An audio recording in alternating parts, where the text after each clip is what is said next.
আজকে আমি যে রেসিপিটি করে দেখাবো সেটা হলো ঢ্যাঁড়স ফ্রাই। কুরকুরে করে আমি ঢ্যাঁড়সগুলোকে ফ্রাই করে দেখাচ্ছি। এখানে আমি 250 গ্রাম ঢ্যাঁড়স নিয়েছি। এবার দেখুন আমি কি করে কাটছি ঢ্যাঁড়সগুলোকে। এইভাবে আমি কেটে নিচ্ছি। প্রথমে আমি মাঝখানটা এইভাবে লম্বা করে কেটে নিলাম, কেটে নিয়ে আবার মাঝখান দিয়ে এভাবে কাটলাম, এইভাবে 4 খণ্ড করলাম।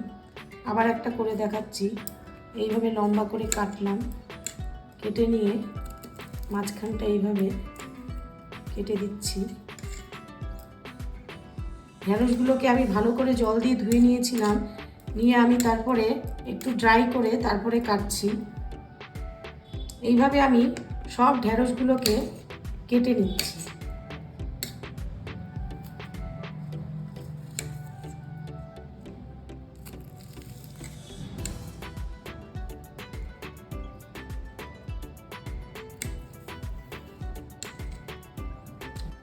ঢ্যাঁড়সগুলোকে দেখুন আমি এইভাবে কেটে নিয়েছি। এবার এর মধ্যে দিয়ে দিচ্ছি আমি স্বাদ অনুযায়ী লবণ,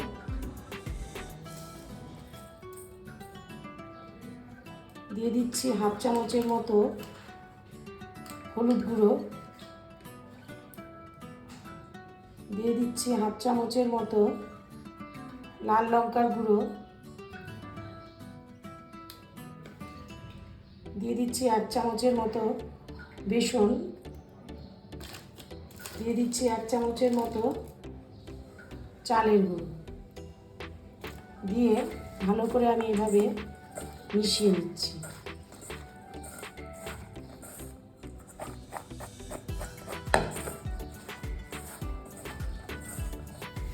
ঢ্যাঁড়সগুলো আমার মাখা হয়ে গেছে ভালো মতো। এবার আমি কড়াইতে তেল গরম বসিয়ে দিয়েছি, তেল গরম হয়ে গেছে। এবার আমি অল্প অল্প করে ঢ্যাঁড়সগুলোকে ভেজে নিচ্ছি।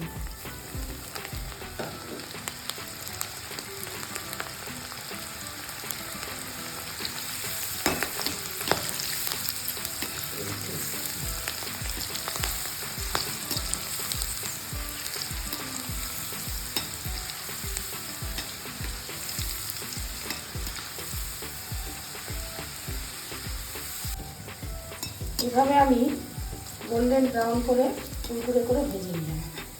এখন ঠিক এই টাইপের হয়েছে।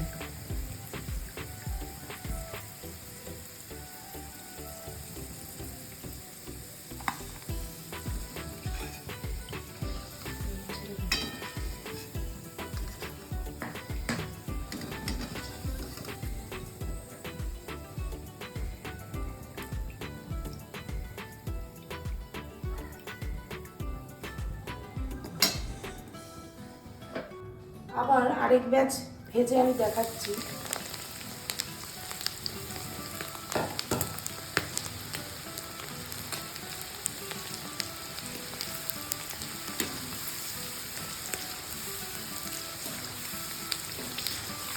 ডাল দিয়ে গরম গরম ভাতের সাথে খেতে বেশ ভালো লাগে। এইভাবে হাই হিটে গোল্ডেন ব্রাউন করে ভেজে নিই।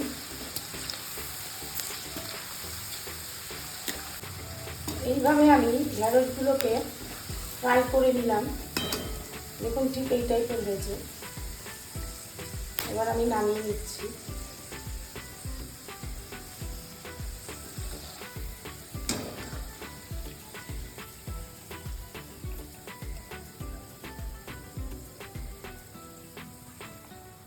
এইভাবে আমি ঢ্যাঁড়সগুলোকে ভেজে নিয়েছি।